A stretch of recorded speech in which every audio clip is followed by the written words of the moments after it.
I'm Mark Franklin, practice leader of a team of professional career counselors at careercycles.com and founder of One Life Tools. I'm pleased to be your host today on Career Buzz, Canada's unique podcast conversation that enriches lives, empowers careers, and energizes organizations.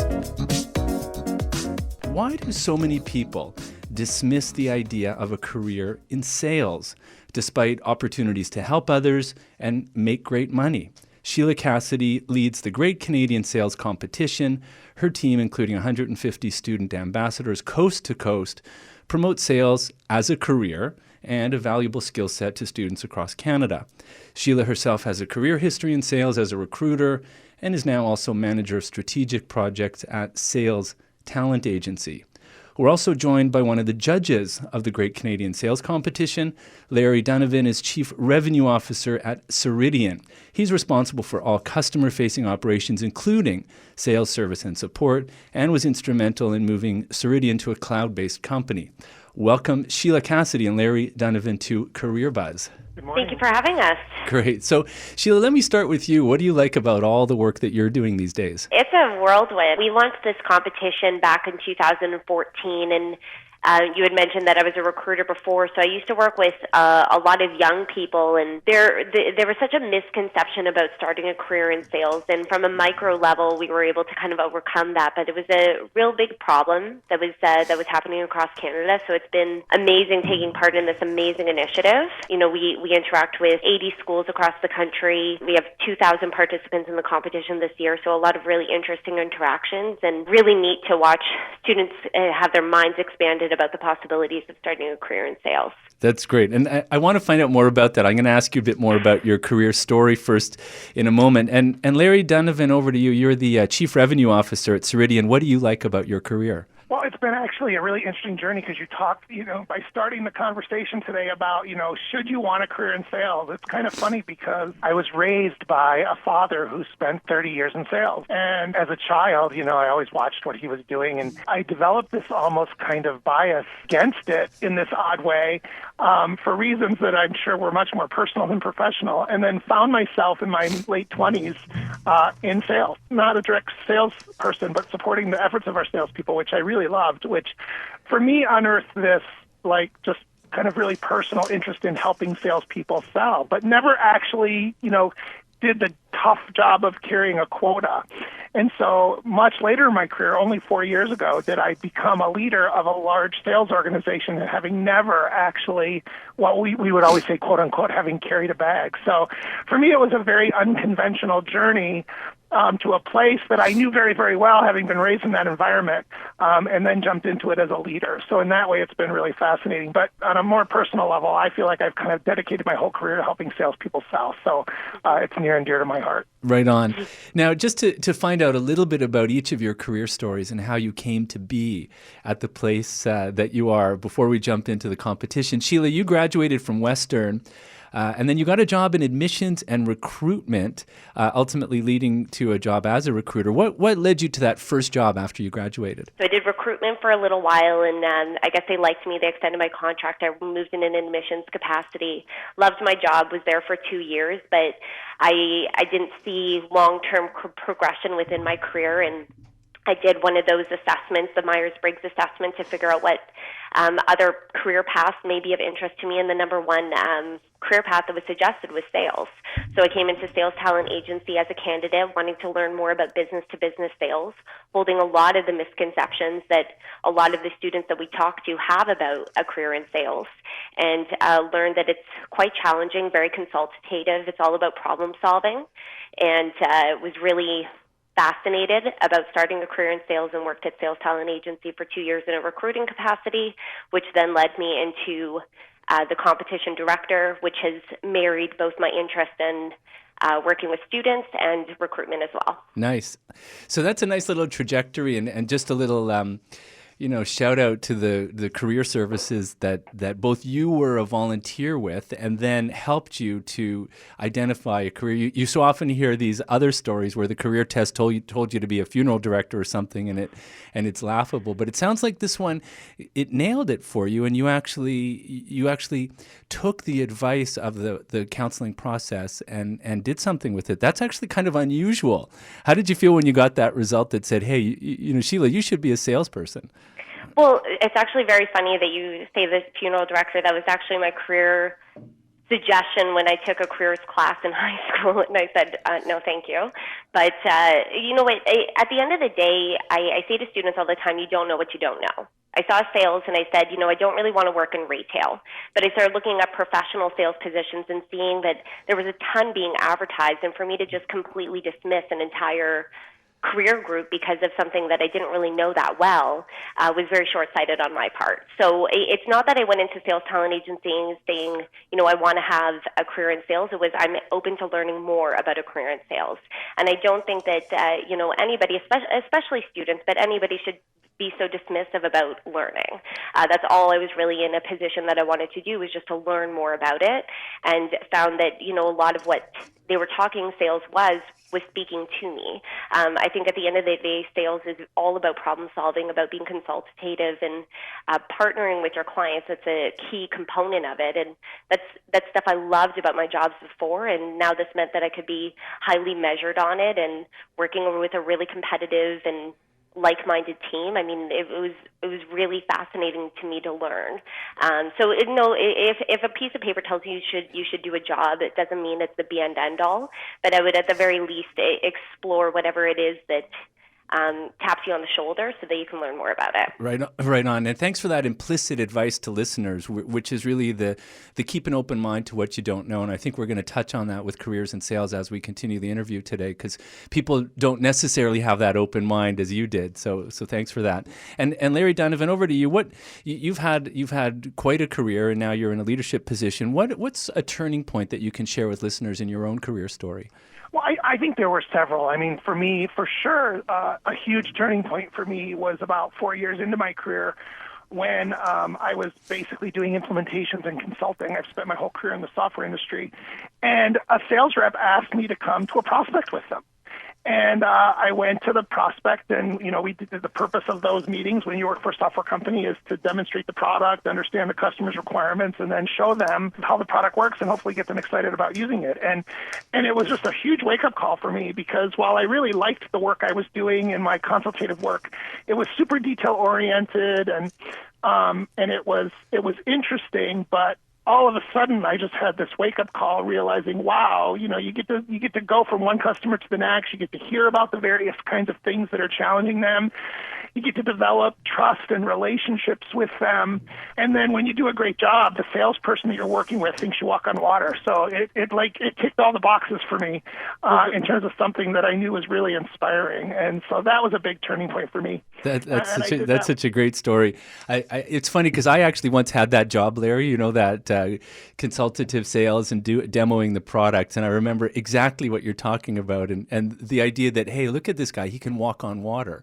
And perhaps the best salesperson is really the one who has some of that technical background, who can do that consultative stuff, and then shifts as you did, like that eye-opener moment that you had. It must have come as a bit of a shock to you to think, wow, maybe I'm interested in doing this sales, because I certainly never thought I'd be in sales, and then I actually did it just like you did. For sure. And I think, and interestingly for me personally, I did it for about 3 years. And the repetition for me started to lose interest. But I always knew that for me, my path was going to be leadership. It was something I was always very clearly destined towards. But I am amazed.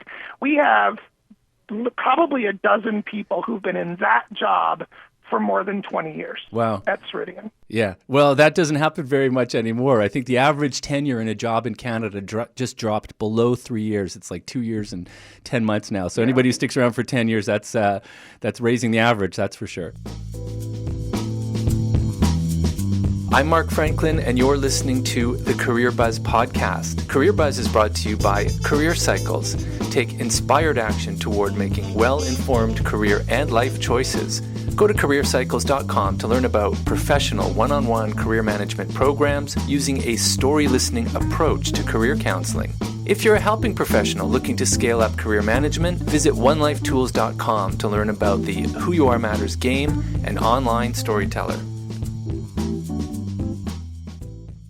Guys, let's turn our attention to the competition. Sheila, starting with you, what led your company and what led you to create this competition, this great Canadian sales competition in the first place? In 2014, we recognized that there was a problem. There was a lot of students looking into going into accounting, finance, even wanting to start their own business, but students had a misconception about sales. They thought that it was selling knives door to door, selling things that people didn't want.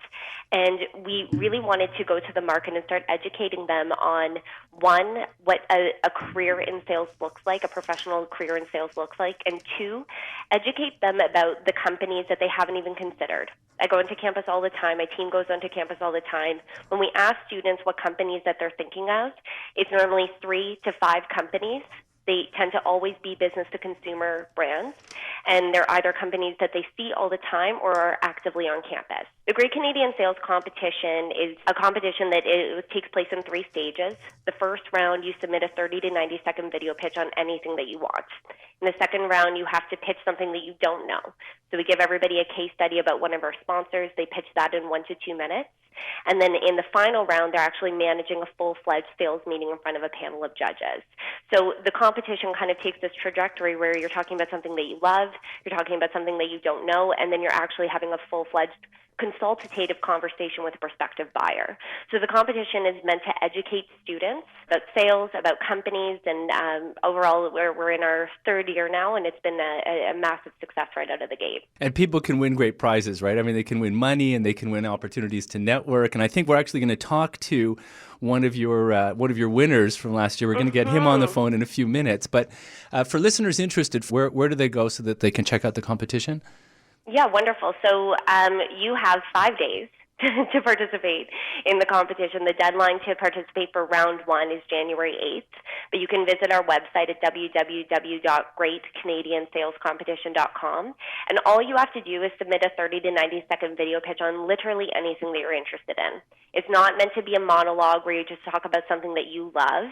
It should be an opportunity for you to talk about why somebody else who's maybe never heard about what you're talking about should be interested as well. So they can upload a pitch to our website by January 8th. First prize place is $7,500.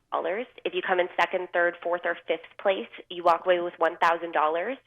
We go into campus all the time, and my team makes fun of me all the time because I always forget to talk about the cash prizes, because in my mind, for students, the real opportunity here is to make some really meaningful connections with our sponsors and companies that are really interested in investing in junior talent. So that's really the real prize for me there. Carter Grant, he was in the top 5 of 1,550 students across the country. He did a remarkable job in the competition last year, and the competition has opened up quite a few doors for him, which is really cool to see. Great.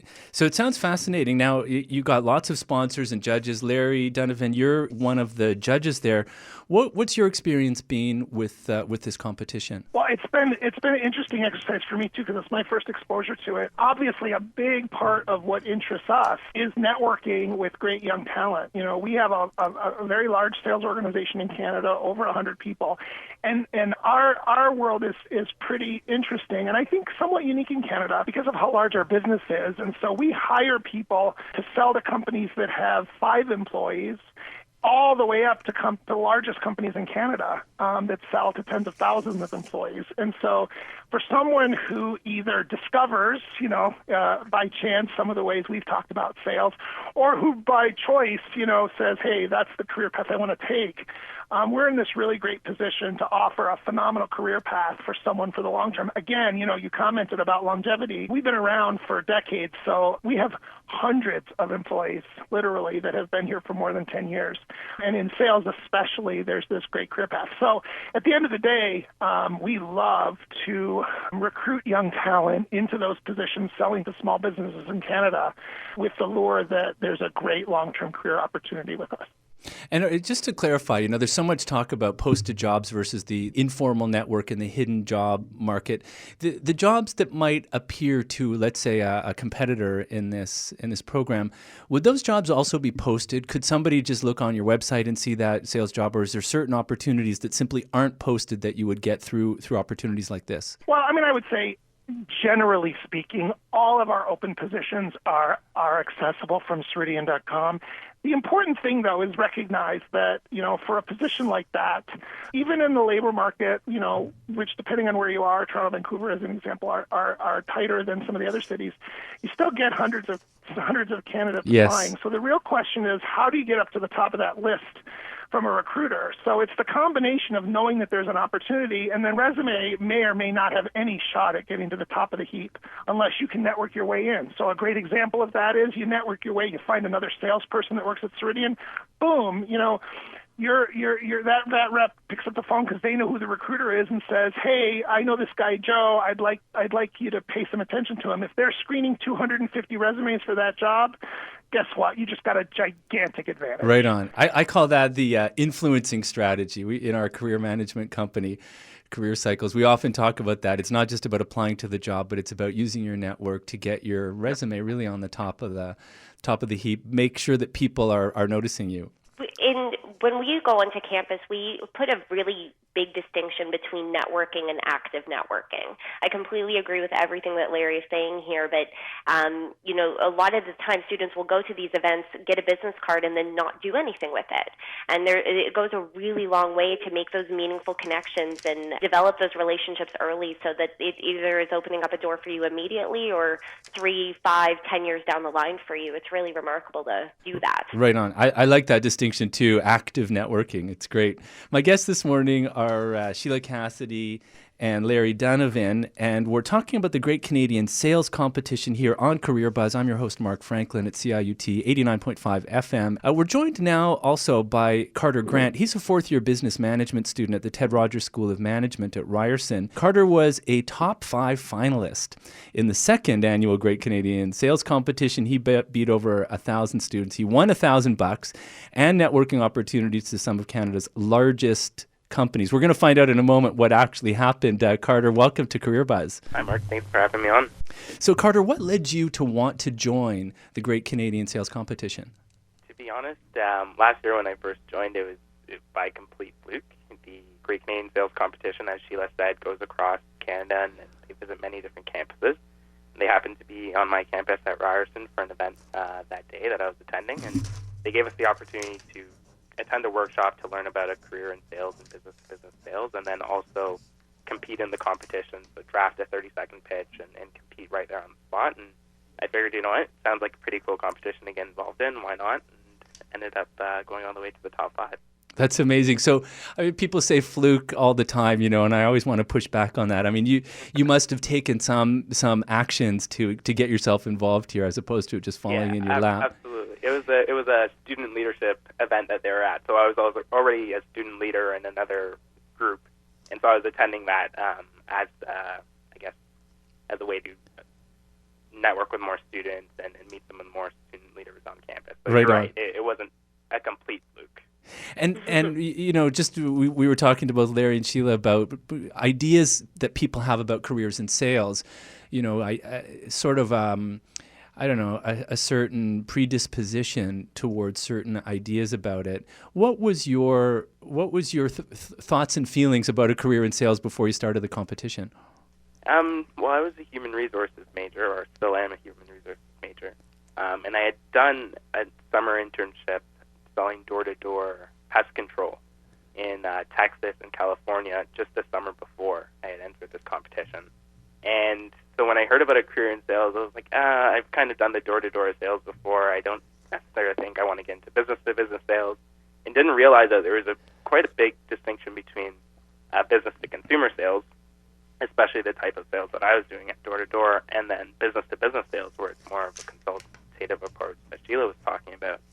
And so at first, when I went to the workshop, I really wasn't paying much attention until, they just started talking about some of the opportunities, some of the earning potential, some of the clients that you can work with, and the different industries that you can work in. That's when it really started to click for me. That's great. And you just mentioned earning potential, and I think we just have to touch on that. I think people don't understand that. I mean, first of all, the distinction you've made for us between business to consumer, business to business is really helpful. And especially in business to business, when you look at it from your perspective, Carter, at the beginning of your career, and you think, gee, a career in sales, when you think about that, what are those earning potential opportunities?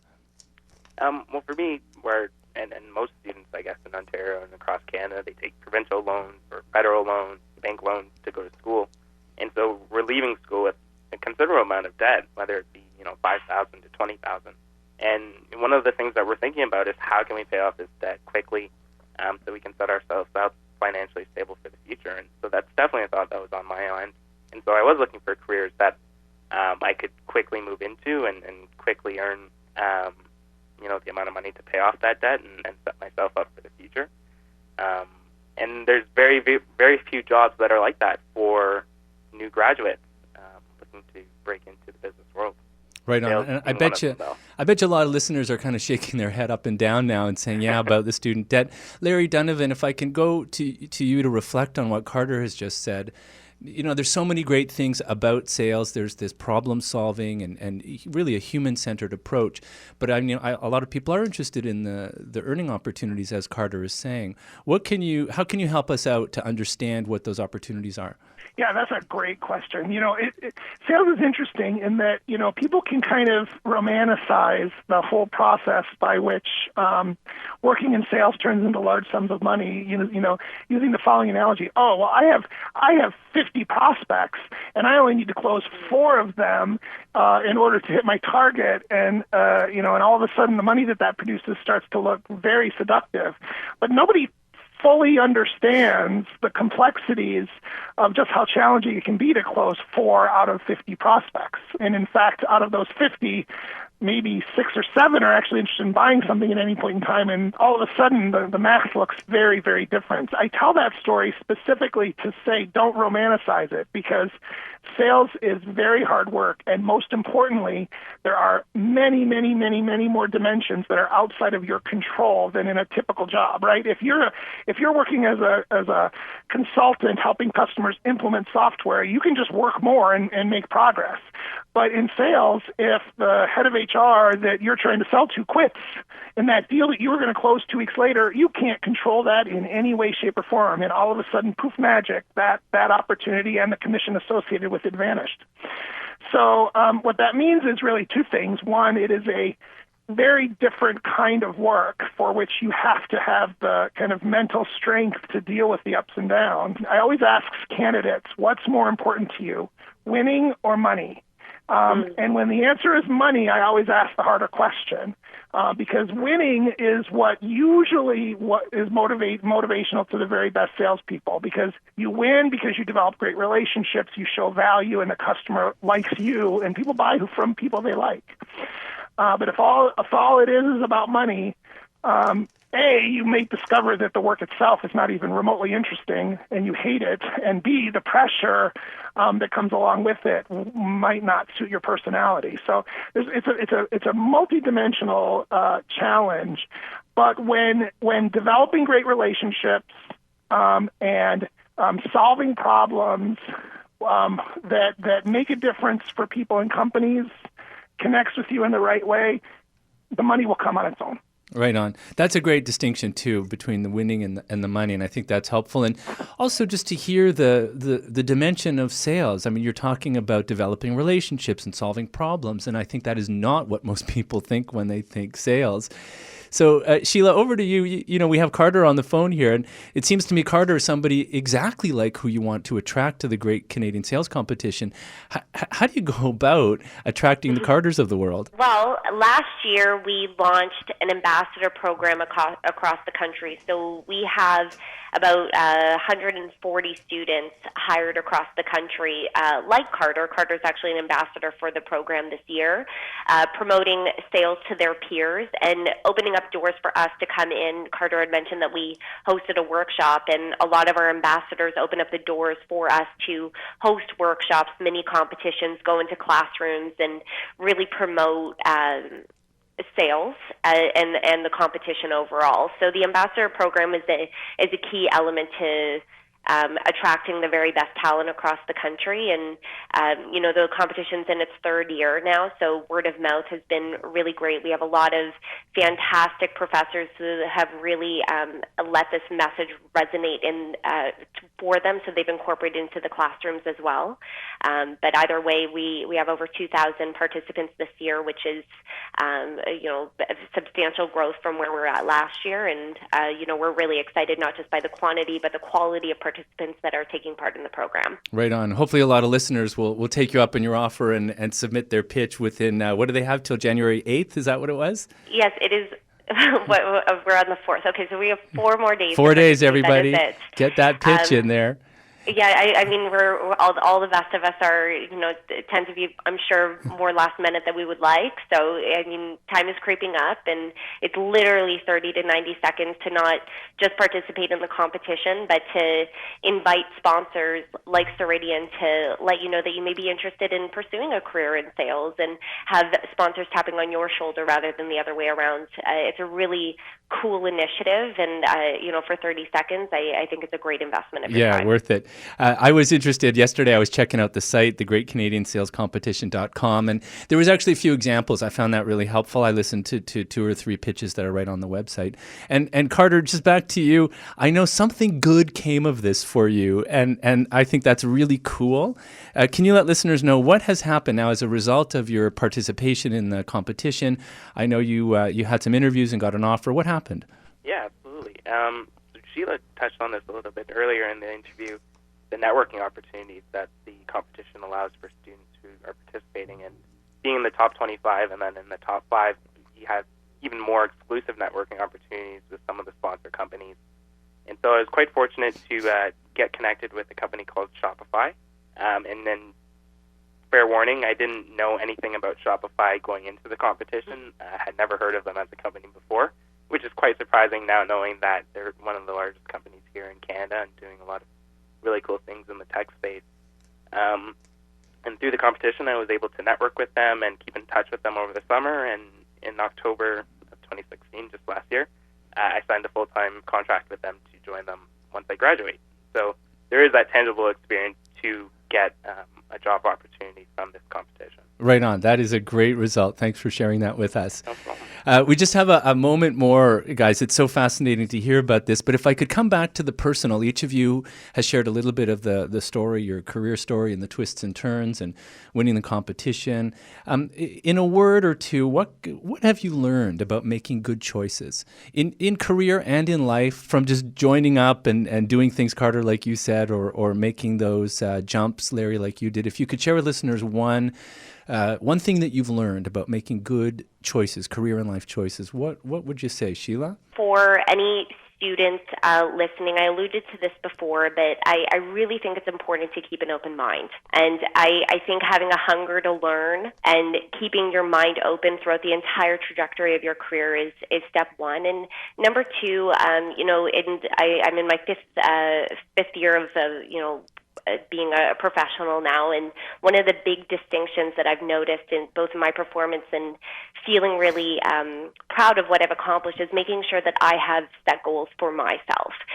Before you embark on anything, for Carter going into Shopify, having a really good idea of what success looks for you in 6 months to a year's time, and keeping yourself accountable to something, and it really goes a long way. So I'd say keep an open mind and make sure that you're keeping yourself accountable to your own goals, so that you constantly feel like you're moving forward and not necessarily staying stagnant. Great advice, Sheila. Larry, Dunivan, over to you. One thing you've learned about making good career and life choices? I think it's all about the work and how it inspires you. If you can get up in the morning and be excited about what you're going to work to do, you're golden, and the rest will take care of itself. Nice. And Carter Grant, I know you're early in your story here, but you've you've made some cool choices already. What's one thing you can share with listeners about what you've learned? Yeah, I'd just say don't be afraid to step out of your comfort zone. There's a lot of career paths that are normal or traditional that we're exposed to in business school, but just taking one step out of your comfort zone and learning about some of the other career options, you might find that your decision will take you a long way. Right on. I love that one. I often talk about the learning zone, stepping out of your comfort zone and into the learning zone. If it's beyond that, into your anxiety zone, don't do it. But there's this nice big learning zone in between. Love that piece of advice. Carter Grant, Sheila Cassidy, and Larry Dunivan, thank you so much for joining us here on Career Buzz and telling us about the Great Canadian Sales Competition. Appreciate it. Thanks, Mark. Thank you for having us. Thanks. Thanks, guys. Thank you for listening to the Career Buzz podcast. Find us on iTunes or visit careercycles.com/radio to subscribe and download past episodes. Get inspiring career stories full of twists and turns, actionable ideas from career experts, and new ideas to empower your own career and life.